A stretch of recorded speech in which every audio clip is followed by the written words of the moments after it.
somos de la Universidad Técnica Luis Vargas Torres, de la Facultad de Ciencias Administrativas y Económicas de primer semestre en Comercio Exterior, y le vamos a hablar sobre la contabilidad general. Soy Odalis Mendoza y voy a dar a continuación lo que es la introducción a la contabilidad y cuáles son sus conceptos. La introducción a la contabilidad significa que es una herramienta fundamental en el desarrollo de las organizaciones. Se encarga de analizar y valorar los resultados económicos que obtiene una determinada institución, empresa u organización.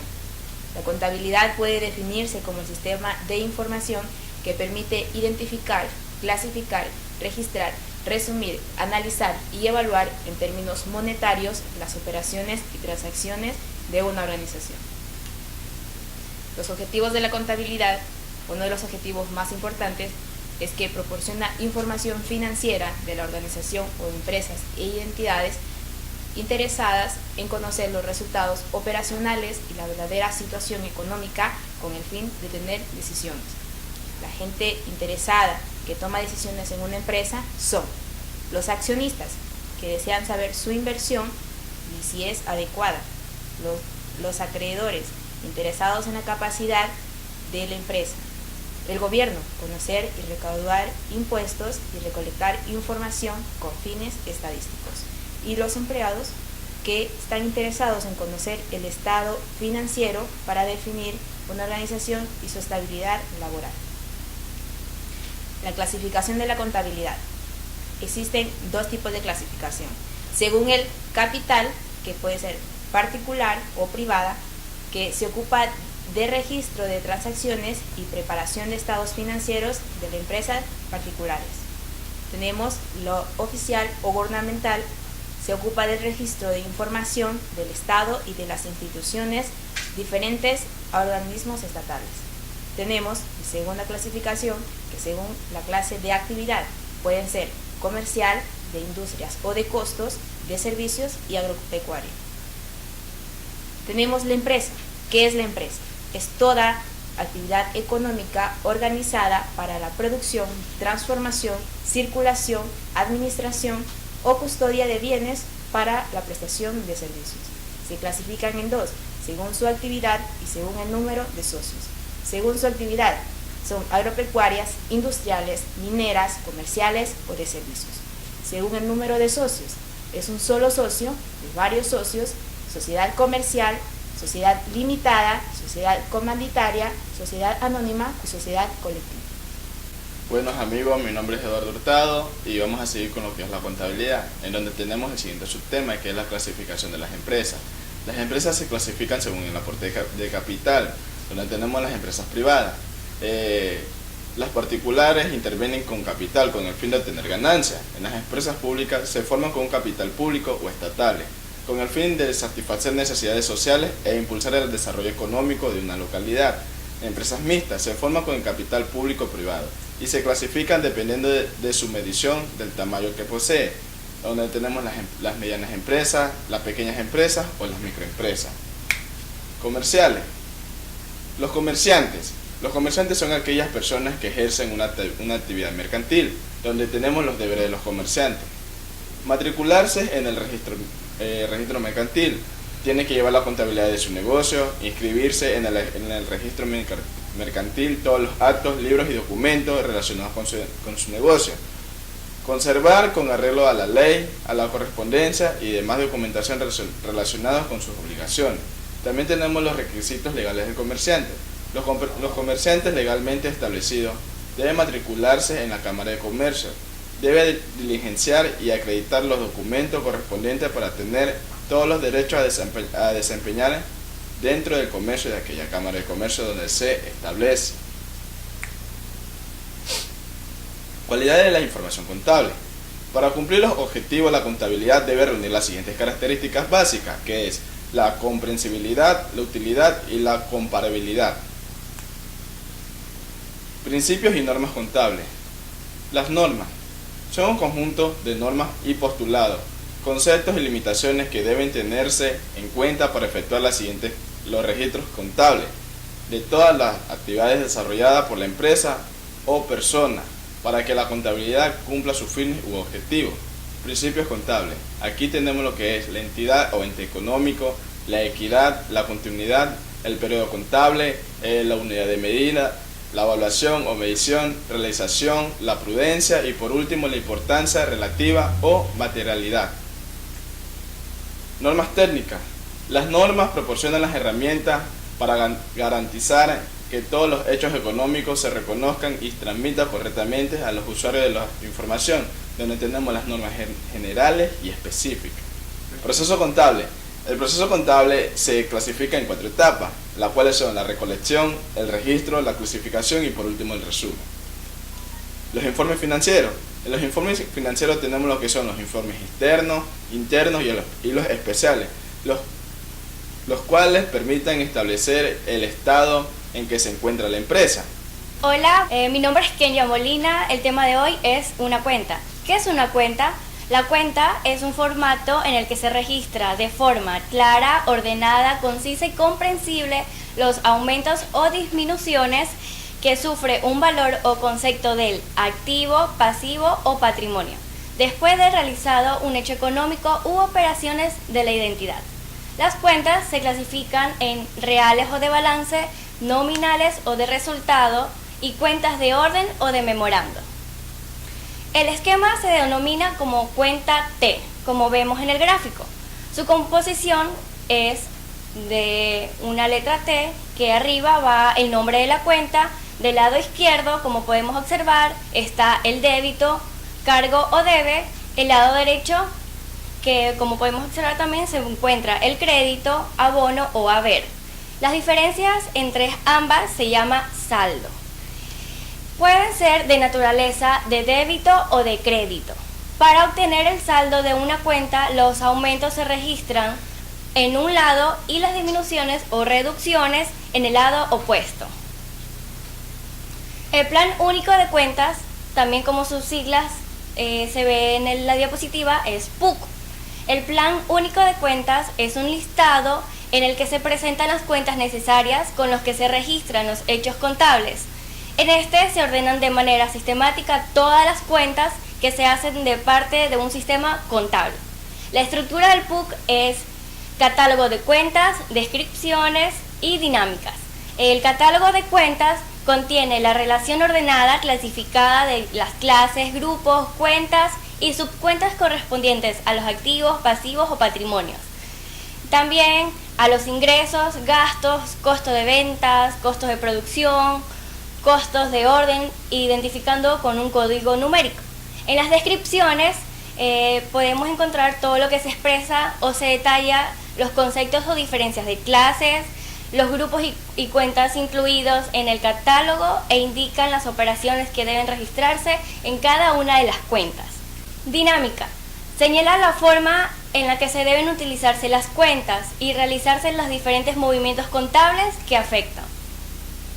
En el artículo 15, como detalla, dice: las descripciones y dinámicas. A las dinámicas contenidas en el PUC se adicionan cuando a ello hubiera lugar movimiento, débito o créditos por conceptos de daciones de pago, donaciones, permutas, compensaciones, situaciones, resoluciones de contratos, retiro o utilización del activo para el consumo, ajustes por diferencia en cambio y aplicación de provisiones, siempre y cuando representen hechos económicos cuyo registro cumplan con todas las normas o principios de la contabilidad general aceptadas. Hola, mi nombre es Marlon Matamoro y les voy a hablar sobre las descripciones de algunas cuentas. Como pueden ver en el gráfico, tenemos las que pertenecen a la clase de activos y las cuentas son acciones. En esta se registra el costo histórico de las inversiones realizadas por el ente económico por acciones y asimiladas. También las inversiones en estas acciones deben justificarse por inflación de conformidad con las disponibilidades vigentes. En el siguiente cuadro vemos lo que son de activos y deudores.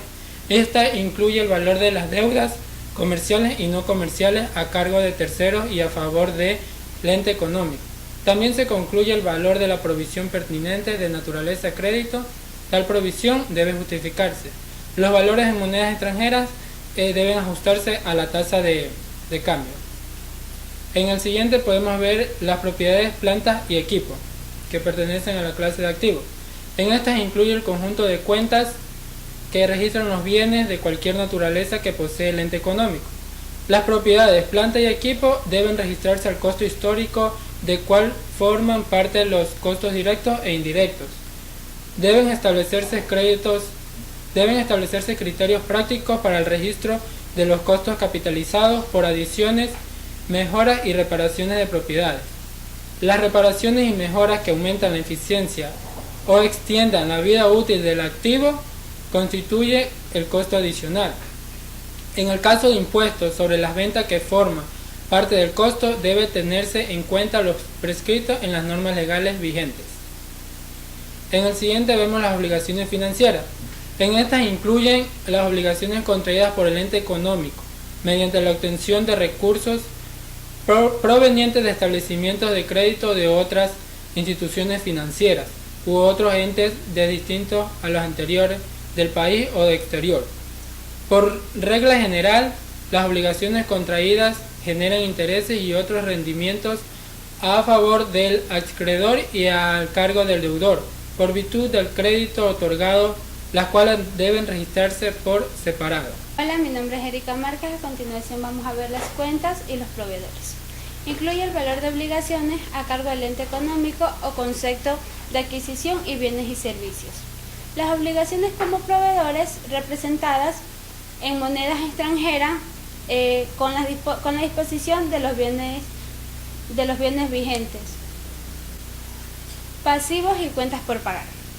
Incluye las obligaciones contraídas con la economía a favor de terceros o conceptos diferentes de los proveedores y obligaciones. Pasivos, impuestos, gravámenes y tasas. Comprenden el valor de gravámenes de carácter constituido obligatorio a favor del Estado o a cargo del ente económico. Patrimonio y capital social. Incluye el valor de todos los aportes financieros, iniciando los posteriores, aumento y disminuyen los socios. Para este caso, las compañías constituidas de cada valor o de cada capital autorizado de su suma fijada a la escritura pública es suscribirse a conforme el capital autorizado. El capital suscrito por cobrar es correspondiente al valor pendiente de pago. Los ingresos. Los ingresos son agrupa las cuentas representadas y beneficiarias operativos y financieros que recibe la economía. Mediante el sistema se registran los beneficios utilizados que deben abandonarse en las cuentas de ingresos. Los ingresos se registran con monedas de manera funcional que llevan a cabo cada economía o cada transacción de moneda extranjera. Hola, soy Jennifer Márquez. A continuación les voy a hablar de la ecuación contable. ¿Qué es la ecuación contable? Ecuación matemática denominada ecuación patrimonial. Representa la parte financiera del negocio. Al lado izquierdo encontramos los recursos y propiedades para el desarrollo social. En el lado derecho, los proveedores, acreedores y propietarios del negocio. Esta igualdad se basa en tres elementos fundamentales del área contable: el activo, conjunto de bienes o derechos de una empresa. ¿Qué integra el activo? Dinero en efectivo, dinero en el banco, mercaderías, edificaciones, computadoras, unidades vehiculares. Pasivo, conjunto de deudas o cargos que gravan un patrimonio. ¿Qué integra el pasivo? Tributos por pagar, sueldos por pagar, deudas a proveedores, otras deudas. Patrimonio, conjunto de bienes y derechos que le pertenecen a una empresa, menos las obligaciones contraídas. ¿Qué integra el patrimonio? Capital de la empresa, reservas del capital, utilidades acumuladas, entre otros. Se aplica desde el inicio de la empresa, así también cuando la empresa u organización realiza transacciones comerciales durante el ciclo de vida. Efecto de las transacciones económicas en la ecuación contable. Aumento en el activo y disminución en el activo. La empresa compra mercadería en efectivo. Aumento en el activo y aumento en el pasivo. La empresa compra mercadería a crédito. aumento en el activo y aumento en el patrimonio. Ingresa a un nuevo socio a la empresa con aporte en efectivo. Disminución en el activo y disminución en el pasivo. Pago a una cuenta de proveedores. Disminución en el activo y disminución en el patrimonio. Retiro de un socio con pago en efectivo. Hola, soy Diana Robles y les voy a hablar acerca de la partida doble. La partida doble constituye el concepto más práctico, útil y necesario para poder procesar las transacciones contables y producir estados financieros, operaciones o transacciones contables que deben tener un valor igual o un equilibrio. Las transacciones es todo acto, hecho u operación que da cambios a una ecuación contable, ya sea por el aumento o la disminución a sus componentes, pasivo, activo o patrimonio. Las transacciones comerciales siempre se asientan en libro caja diario y libro mayor balance. El libro caja diario se anota lo que ocurre diariamente en la empresa o en el negocio. El libro mayor y balance muestra saldos acumulados de las cuentas, ya sea en la empresa, y esto es muy identificado como la famosa T. ¿Qué son los débitos y los créditos? El débito es el registro de un aumento de una cuenta activa, como también la disminución en una cuenta pasiva o en una cuenta de patrimonio. Este también es muy conocido como el debe. ¿Qué es el crédito? El crédito es el registro del aumento de una cuenta o de patrimonio y una disminución de una cuenta activa, también se lo conoce como el haber. Los asientos contables es el registro de una operación o transacción comercial que ha realizado una empresa denominado en el libro diario caja, aplicando también el principio de la partida doble. Los asientos contables es el registro de una operación o transacción comercial que ha realizado una empresa. Este es denominado el libro diario, aplicando el principio de la partida doble. La clasificación de los asientos contables son asientos simples y asientos compuestos. Los asientos simples es el que consta de una cuenta deudora y una cuenta acreedora. Los asientos compuestos se diferencia porque consta de dos o más cuentas, ya sea deudoras o dos o más cuentas acreedoras.